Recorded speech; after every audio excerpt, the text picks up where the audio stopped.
Mesdames et messieurs, bonsoir. Les subalternes peuvent-elles parler? Loin de vous choquer, je viens de citer un essai monumental de la philosophe indienne Gayatri Spivak, publié depuis 1985. Elle met en scène un monde dans lequel certaines catégories de la société sont exclues, leurs paroles masquées, leur identité rejetée. Parmi elles, les femmes. Et pourtant, elles font et sont la vie. Pourquoi les ombres défient toujours la lumière? Il y a de l'ombre sur ce plateau, mais c'est la lumière qui la domine, la lumière d'Ambéline. C'est la grande femme de lettres, Sokhna Benga. Très heureux de vous recevoir, Sokhna Benga, et bienvenue. Bienvenue. Ah, merci, il en est de même pour moi. Un plaisir d'échanger avec vous, un plaisir de vous lire. À chaque fois que je vous rencontre à travers les panels, je dis, Sokhna Benga, je suis heureux de vous lire, je suis heureux de vous écouter, je suis heureux également d'entendre vos réflexions. Aujourd'hui, j'ai la chance de réunir toutes ces trilogies-là. C'est très difficile de vous présenter, très difficile, ce n'est pas une sinécure, mais je vais essayer avec des chiffres. Sokhna Benga, c'est 10 livres pour enfants, vous validez? Oui. 12 romans écrits, vous validez? Oui. Et 2 recueils de poèmes, 26 ouvrages. Il y en a certains qui ne sont pas cités. 26 ouvrages pour une femme de lettres. Je dirais même, vous êtes plus une femme de lettres. Oui, je pense que oui. J'ai l'habitude de le dire. La littérature, pour moi, c'est comme l'air que je respire.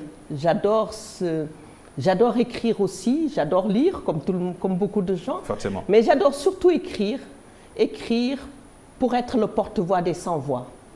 Parce que c'est ça qui m'intéresse en fait. Vous parlez de ces femmes, de ces personnes. Moi, ce qui m'intéresse au-delà de tout, c'est l'humain. L'humain, comment rendre l'humain heureux. Et le bonheur de l'humain dépend d'énormément de choses. Et moi, je suis en fait celle qui essaie quelque part de créer les passerelles, de rappeler aussi le meilleur de nous à travers nos parcours de vie, à travers nos choix de vie. C'est important. Votre choix de vie aussi, c'est l'écriture. L'écriture, parce qu'on parle aujourd'hui d'un thème extrêmement important, ce thème qui est sur fond d'écran, de la femme, ombres et lumières. L'écriture est une manière de dissiper les ombres.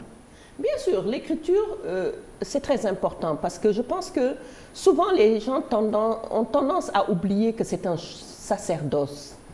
L'écriture est un sacerdoce, surtout quand nous venons sous nos tropiques et que nous nous rendons compte qu'il y a énormément de choses. Nous sommes dans une société de l'apparence et du non-dit où nous avons l'apparence de taire nos peurs, de faire profil bas par rapport à énormément de choses, alors qu'on devrait faire face. Comment l'écriture peut aider à porter la lumière? Parce que je pense que l'écriture, c'est un peu comme ce jet de lumière qui est au-dessus de nous, ces rayons, toutes ces choses-là qui transportent la lumière et qui vient éclaircir tout, y compris l'ombre.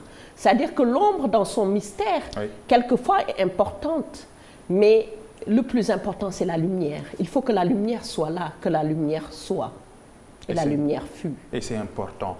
Parole biblique, coranique même, parole religieuse. Il y a l'écriture qui est une chose. Il y a la liberté d'écriture qui en est une autre. Est-ce que vous, en tant que femme de lettres, vous avez des sujets que vous ne touchez pas, ou vous n'aviez pas de sujet tabou, vous ne portiez pas des œillères dans votre laboratoire d'écriture? Oh, je pense que Papa, lui, déjà en 1990, quand le Dard du secret est sorti, je me rappelle, il y a eu un article du Soleil où on a dit l'écrivain révolutionnaire qui fait fi des tabous.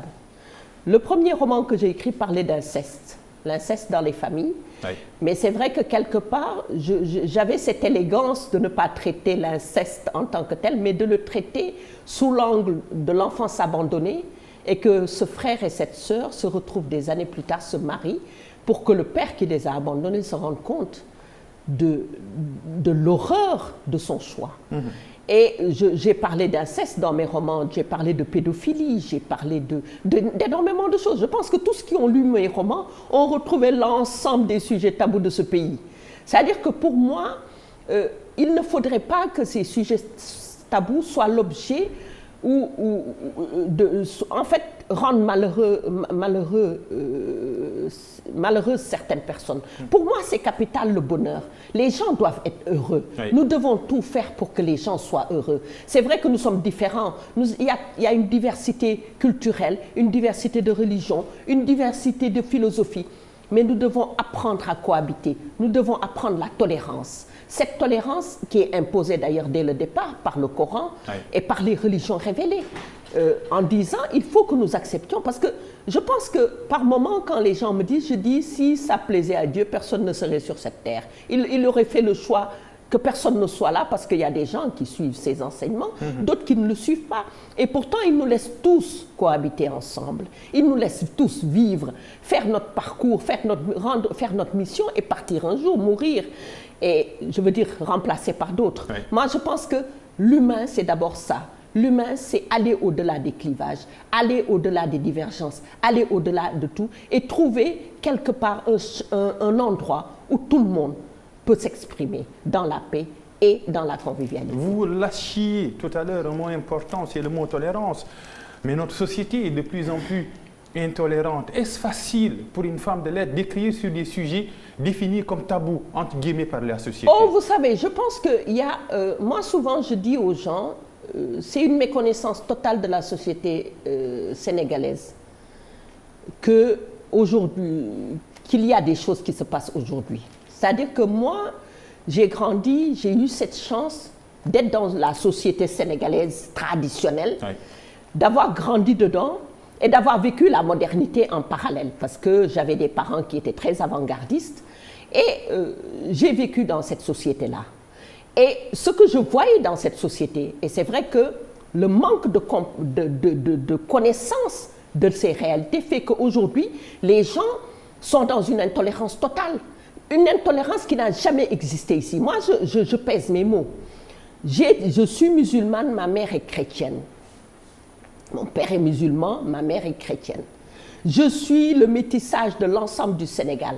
Au Sénégal, il n'y a jamais eu de discussion sur la religion. Il n'y a jamais eu de discussion, du moins selon les espaces. Parce que dans la société traditionnelle africaine, on fait la séparation entre la chambre, la cour et en fait l'espace public. La palabre. Voilà. Ou les palabres. Et les palabres. Et dans ces distinguos, on dit clairement ce qui se passe ci biir néeg. Oui. En fait, ça ne concerne pas ce qui se passe dans la cour. Ce qui se passe dans la cour ne concerne pas ce qui se passe dans la rue. C'est-à-dire lu xew ci biir néeg. Oui. du yoonu li nekk ci ëtt bi. li nekk ci ëtt bi li nekk ci mbedd mi nekkul ci loolu la daal. C'est-à-dire que c'est clairement défini dans la tradition. Quand on parle par exemple de sutura, sutura c'est quoi? Il y a des gens qui ont complètement changé le terme de sutura. Sutura c'est quoi? C'est que Pape Aliou, il y a des choses que nous vivons ensemble, toi et moi.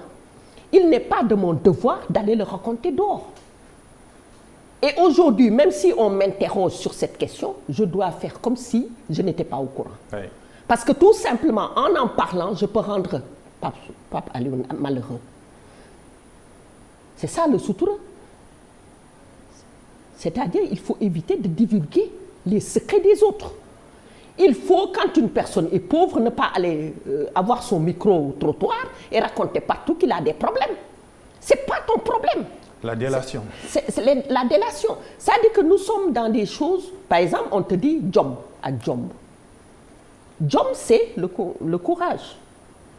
Nit ki dafa am jom. C'est-à-dire am na loo xam ne du ko def. Mais jom mooy lan? Jom, c'est tu as droit à quelque chose, mais tu ne vas pas le revendiquer parce que peut-être cette chose-là, il y a ton ami, ton frère, ta sœur, ta mère, ton voisin ou quelqu'un que tu connais qui en a besoin. Mais tu ne peux pas le prendre, même si tu as droit à cela. Donc je pense que tout cela fait qu'aujourd'hui nous sommes intolérants. Il y a des gens qui font du révisionnisme, purement et simplement de l'histoire sénégalaise. Alors que nous avons grandi partout au Sénégal, nous sommes allés partout en vacances. Il y a des choses qui se passent, qui ont été réglées par la société Et les gens ont vécu jusqu'à la fin de leur jour sans problème, sans que personne ne crie partout qui ils sont ou qu'est-ce qu'ils font. C'est-à-dire qu'aujourd'hui, si on veut une société tolérante, il faut que les gens d'abord connaissent la réalité de nos valeurs et que ces valeurs ne soient pas tronquées pour l'intérêt des uns et des autres. Il y a des principes qui sont là, il y a des choses qui sont là. Toutes les sociétés, toutes les sociétés ont leur propre réalité. Et ils ont réussi à régler cela. Quand vous allez au Japon, par exemple, au Japon, ils ont réussi à régler les divergences à tradition et modernité. Pourquoi nous ne pouvons pas le faire?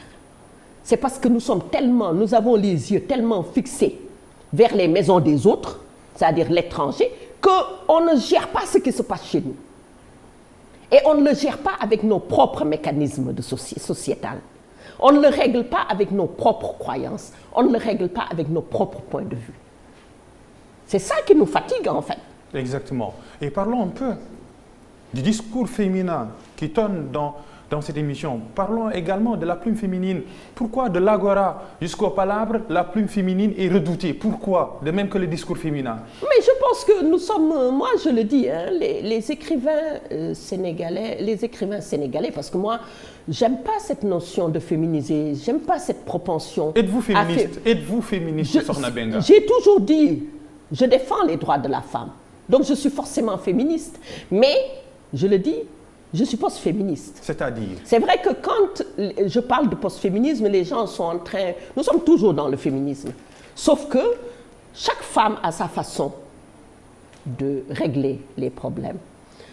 Quand nous étions à l'époque, parce que je différencie l'antiféminisme, le féminisme et le post-féminisme, dans ce mouvement global de féminisme, l'antiféminisme, ce sont des femmes qui pensent que, et ça c'est la vision traditionnelle des choses, c'est un féminisme qui est pétri de valeurs hétérosexuelles. C'est-à-dire c'est un féminisme qui parle de questions de la femme, au niveau de la famille, au niveau d'énormément de choses. Et ce féminisme africain, il est là depuis toujours. Il est venu se greffer un féminisme de type occidental, qui considère que la femme, en fait, doit faire les mêmes choses, doit avoir la propension à faire les mêmes choses que les hommes. C'est un choix. Moi, je suis d'accord pour cohabiter. Vous validez ou vous invalidez par rapport à ce choix? En fait, le problème, c'est que moi, je ne juge personne. Oui. Pape Alioune arrive avec sa chemise verte. Oui. Moi, j'arrive avec ma chemise marron. L'autre arrive avec sa chemise blanche. Moi, ce qui m'intéresse, c'est que, au-delà de cette différence, que nous puissions nous asseoir et parler ensemble et trouver des solutions à nos problèmes. Parce que c'est ça qui est important. Comment régler les choses? Et le post-féminisme, c'est que moi je dis, je n'ai pas besoin de singer l'homme pour me faire respecter. Il me suffit d'être une femme. Mais la femme, c'est quoi d'abord? Qu'est-ce que la femme, Sokhna Benga? C'est une grande interrogation. Oui, c'est l'interrogation. Mais pour moi, je me contenterai de donner ma vision de la femme. La femme est le temple du monde. Oui. Vous savez, un temple, c'est quoi? Un temple, c'est l'endroit où tout le monde arrive, avec ses détresses, avec ses peurs, avec ses bonheurs, avec ses angoisses, avec énormément de choses qui font de nous, en fait, ce que nous sommes.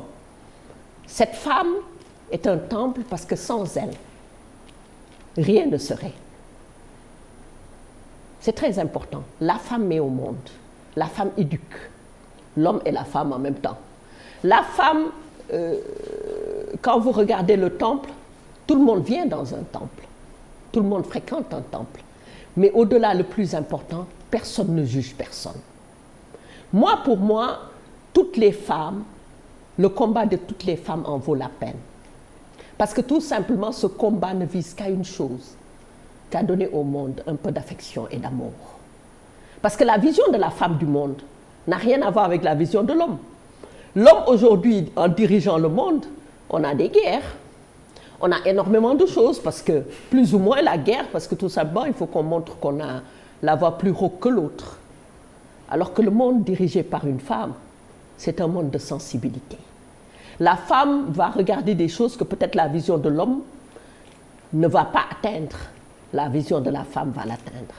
Pour moi, je suis même au-delà de cela. Je ne suis pas dans l'optique de me dire il faut un monde essentiellement féminin ou masculin. Non, il faut un monde complémentaire. Parce que les deux visions, en se rencontrant réellement dans un esprit de partenariat, pas ou de complémentarité, va apporter au monde ce dont il a besoin. Moi, je pense qu'il n'est pas intéressant dans un monde qu'il y ait des gens qui créent de la domination. Parce que tout simplement, ils considèrent qu'ils sont meilleurs que les autres. Personne n'est meilleur à l'autre. Nous sommes tous pareils. Nous naissons tous de la même manière. Nous grandissons tous presque de la même manière. Peut-être les conditions vont changer, mais du point de vue humain, c'est la même chose, biologique, physiologique ou tout ce qu'on veut. Et nous mourrons de la même manière. Donc pourquoi les choses devraient changer? Parce que tout simplement, quelqu'un est plus riche que l'autre, quelqu'un est un homme, l'autre est une femme, quelqu'un est ça ou ça, etc. Moi, je ne vois pas l'utilité. Mais la volonté de pouvoir régir le monde. Bien sûr, mais il faut combattre. Il faut dire non. Il faut dire non aux dictatures pernicieuses. Il faut dire non à tout ça. Parce que le refus et le non est le premier signe de liberté. C'est important, le oui n'a de sens que celui ou celle qui le prononce a la capacité de dire non. Vous êtes le monde, mais pourquoi vous le subissez?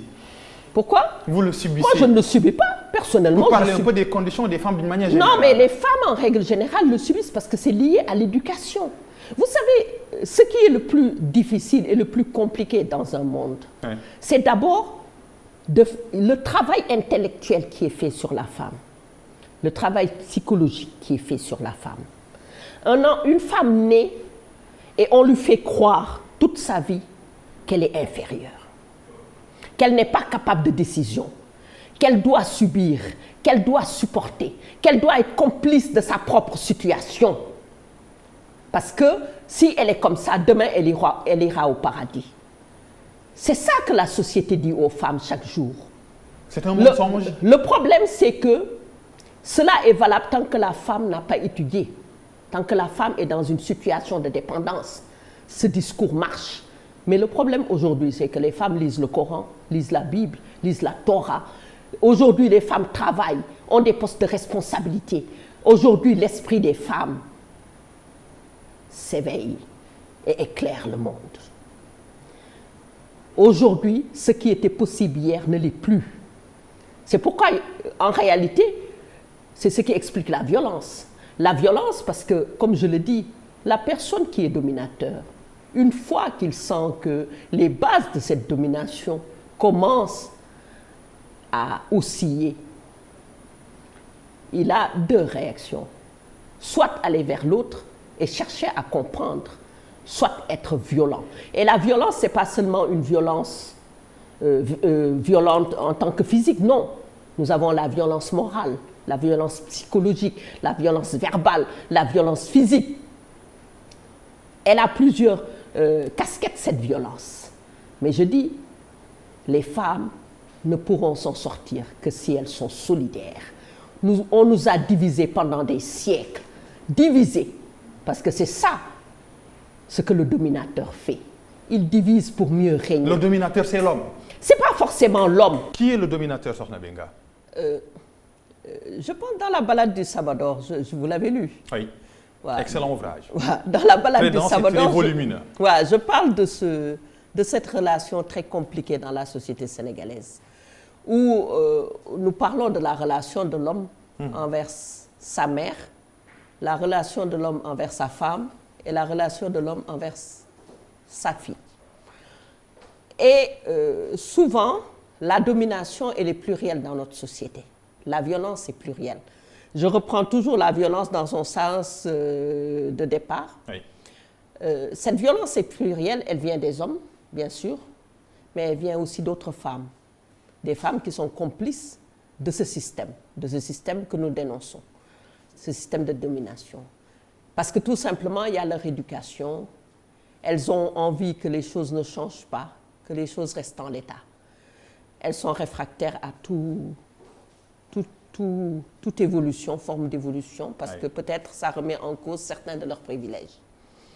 Donc cette domination, elle vient de deux parties. Elle vient de l'homme, c'est vrai, de la femme aussi. Et c'est ça, en fait, qu'il est important de savoir dans mon approche. Il est important de creuser également le post-féminisme. C'est quoi? Quels sont les tenants et les aboutissants d'un tel concept? C'est vrai qu'il y a plusieurs formes de post-féminisme, mais moi je suis dans la forme élémentaire.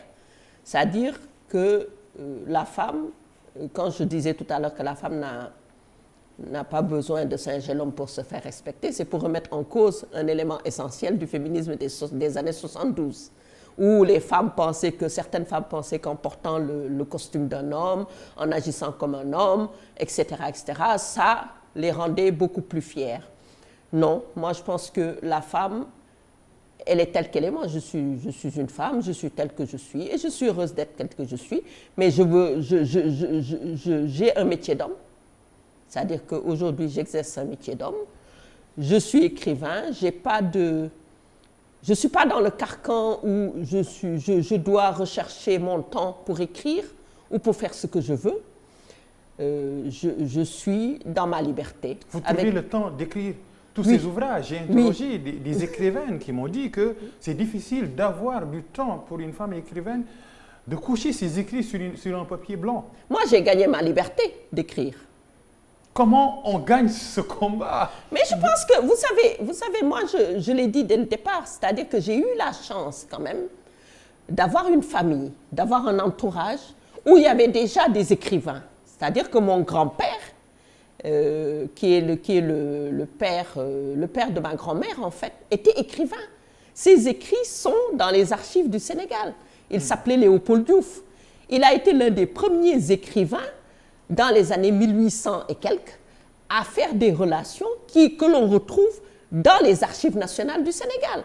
C'est-à-dire que moi, je viens d'une famille avec un autre grand-père qui était capitaine de navire, un autre grand-père qui était entrepreneur, et qui allait dans la zone du Congo et tout pour faire les bâtiments avec d'autres Sénégalais.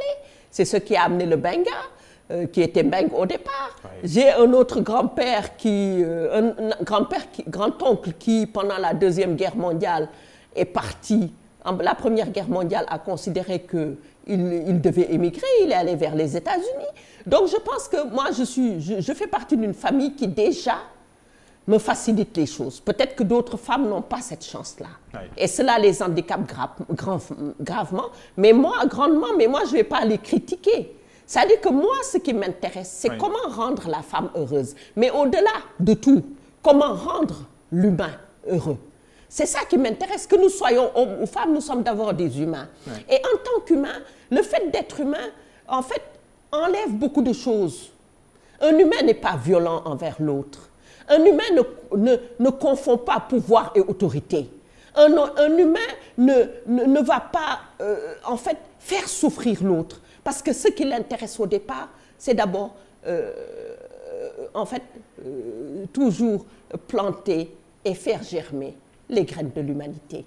Pour moi, c'est ça le combat de départ. Et en dessous, c'est vrai, il y a le combat de la femme qui, pour moi, est capital. Mais nous devons faire ce combat en tant que femme. C'est mon avis à moi. D'autres femmes ont d'autres avis, mais en tant que femme. Parce que je considère qu'en singeant l'homme, je remets en cause la première chose qui m'appartient, moi. C'est ma féminité. Je n'ai pas besoin de le singer. J'ai besoin de lui imposer le respect qu'il doit avoir de moi parce que je suis le temple du monde. Qu'appelez-vous singer l'homme? Qu'est-ce que cela signifie, singer l'homme? Est-ce que être au service de son mari, ou bien être au service de la famille, être au service de la société, c'est singer l'homme? Mais l'homme, en fait, la femme qui est au service de tout ça ne singe pas l'homme. Non, elle ne singe pas l'homme. Donc c'est quoi? Bien au contraire, elle est l'objet de l'homme. Elle accepte le schéma de la société, que la société lui impose. Moi, Sokhna Benga, je cuisine, je m'occupe de chez moi, je fais beaucoup de choses. Mais ça n'empêche que je suis libre. Je suis libre d'avoir mes avis. Je suis libre d'écrire. On m'écoute. C'est-à-dire que moi, je suis dans une famille, je donne un exemple, où quand il y a une décision, nous sommes tous assis, hommes et femmes. Parce que nos parents nous ont éduqués tels quels, jusqu'à aujourd'hui. Parce que eux, dans leur conception de la vie, il n'y avait pas de différence entre telle ou telle personne. C'est-à-dire que la personne qui est là au moment où la décision doit être prise, c'est cette personne qui prend la décision. Moi, j'ai grandi dans ça. C'est pourquoi je te disais tout à l'heure, je n'ai pas je ne vais pas juger celles qui ont un autre parcours que moi, mais le plus important pour moi, c'est que ce choix doit être sincère. Je ne vais pas faire un cinéma qui ne me plaît pas, parce que tout simplement, je veux faire plaisir. Et c'est ça qui amène tous les drames de cette société. Parce qu'il y a des femmes qui font un cinéma social, il y a des hommes qui font un cinéma social que j'ai dénoncé dans le Dard du Secret, parce que tout simplement, ils veulent faire plaisir aux autres. Est-ce qu'on vit pour faire plaisir aux autres ou bien pour être heureux?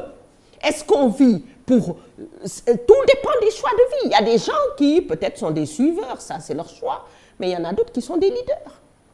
Et je pense que quel que soit le choix, c'est pourquoi je vous ai taquiné tout à l'heure en parlant d'autorité et de pouvoir, la personne qui a le pouvoir, je suis désolée, il a le pouvoir, il l'exerce. Les gens vont l'appliquer, mais ils ne le respectent pas forcément. Mais la personne qui a l'autorité, quand elle entre quelque part, elle n'a même pas besoin de parler.